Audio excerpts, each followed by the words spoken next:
अगर कोई अपने देश से बहुत प्यार करे, देश के बारे में बड़े सपने देखे और अपने देश को आसमान की ऊंचाई में पहुंचाने की कोशिश में लग जाए तो उसके साथ क्या होना चाहिए? देश को उस इंसान को एक हीरो समझना चाहिए या उसे देशद्रोह घोषित कर देना चाहिए? क्योंकि हमने तो ऐसा ही एक हीरो को देशद्रोही करार कर दिया था। नंबी नारायण भारत के इसरो के एक ऐसे साइंटिस्ट जिन्होंने इसरो को नासा के टक्कर का बनाने के लिए तमाम कोशिश की, लेकिन आखिरकार 1994 में उन्हें देशद्रोह करार करके जेल में डाल दिया गया। भारत पहले हाई स्पेस टेक्नोलॉजी के लिए फ्रांस, रशिया और अमेरिका में निर्भर करता था। कई बार तो ऐसा होता था कि वो कंट्रीज भारत को सामान देने से मना कर देती थी, ये सोचकर कि कहीं उनकी टेक्नोलॉजी यूज करके भारत उनसे आगे ना निकल जाए। तभी भारत ने सोचा कि वो अब अपनी खुद की टेक्नोलॉजी बनाएगी। तब आए इसरो के हीरो नंबी नारायण। नंबी नारायण का जन्म 12 दिसंबर 1941 में तमिलनाडु में हुआ था। उनके पिता की नारियल की बिजनेस थी, उनकी मां हाउसवाइफ थी। नंबी नारायण बचपन से ही पढ़ाई में काफी तेज थे। वो अपने क्लास में हमेशा टॉप करते थे। कॉलेज से इंजीनियरिंग की पढ़ाई पूरी करने के बाद उन्होंने एक चीनी मिल में काम करना शुरू कर दिया, लेकिन टेक्नोलॉजी से प्यार करने वाला नंबी कहां मानने वाला था। फिर 1966 में उनकी मुलाकात इसरो के चेयरपर्सन विक्रम साराभाई से हुई। विक्रम साराभाई ने उनके टैलेंट को पहचान लिया था।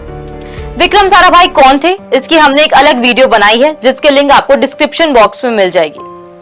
विक्रम साराभाई की मदद से नंबी नारायण ने नासा से केमिकल रॉकेट प्रोपल्शन में मास्टर्स की डिग्री हासिल की, और वो भी केवल 10 महीनों में।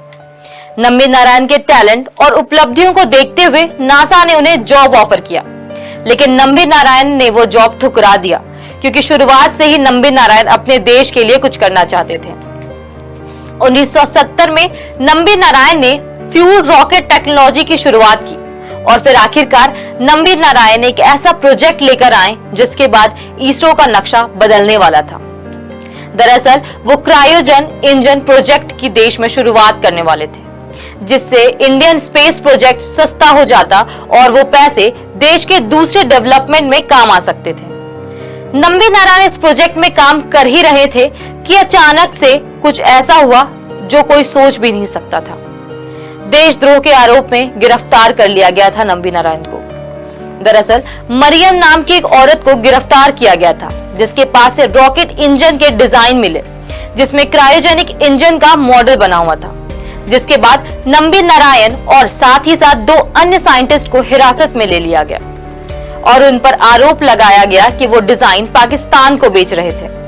पूरे देश ने उनकी बिना सुने उन्हें देशद्रोह घोषित कर दिया। ये भी नहीं सोचा कि जिसने नासा की इतनी बड़ी जॉब ठुकरा दी, वो आखिरकार कुछ पैसों के लिए अपनी मेहनत क्यों बेचेगा। देशद्रोह के आरोप के कारण उनके परिवार को भी समाज में काफी कुछ झेलना पड़ा। नंबी नारायण के परिवार को मंदिर में जाने से मना कर दिया गया। यहाँ तक कि अगर किसी रिक्शे वाले को पता चलता कि वो नंबी नारायण के परिवार से है तो उन्हें लिफ्ट नहीं देता था। पूरा समाज नंबी नारायण और उसके परिवार को गुनहगार की नजरों से देखने लगा था। बात इतनी बिगड़ गई थी कि नंबी नारायण ने दुनिया छोड़ने का सोच लिया था, लेकिन उनके परिवार ने उस समय उन्हें समझाया और हौसला दिया। आखिरकार जब केस सीबीआई को सौंपा गया तो सीबीआई ने 26 साल बाद यानी 2018 में नंबी नारायण को बेगुनाह साबित किया और 2019 में उन्हें पद्म भूषण अवार्ड से नवाजा गया। पूरे केस में सामने ये आया कि ये एक साजिश थी उन्हें गद्दार घोषित करने के लिए। दरअसल जब ये आरोप उन पर लगाया गया था तब क्रायोजेनिक प्रोजेक्ट पीक पर थी और बहुत सारे ऐसे देश थे जो नहीं चाहते थे कि भारत ये मुकाम हासिल करे, और ये साजिश रची गई और आखिरकार उस देश की ये योजना सफल भी हुई और नंबी नारायण को उनके ही देश के लोगों ने देशद्रोह घोषित कर दिया था, जिसके कारण भारत आज स्पेस प्रोग्राम में 20 साल पीछे चल रहा है। हाल ही में नंबी नारायण के जीवन पर आधारित एक फिल्म भी आई थी। नंबी नारायण कभी एक देशद्रोह थे ही नहीं, वो हमेशा से भारत के हीरो थे। वो एक हीरो हैं और वो एक हीरो रहेंगे। धन्यवाद। मैं हूं मेघना साक्षी और आप देख रहे हैं युग अभियान टाइम्स।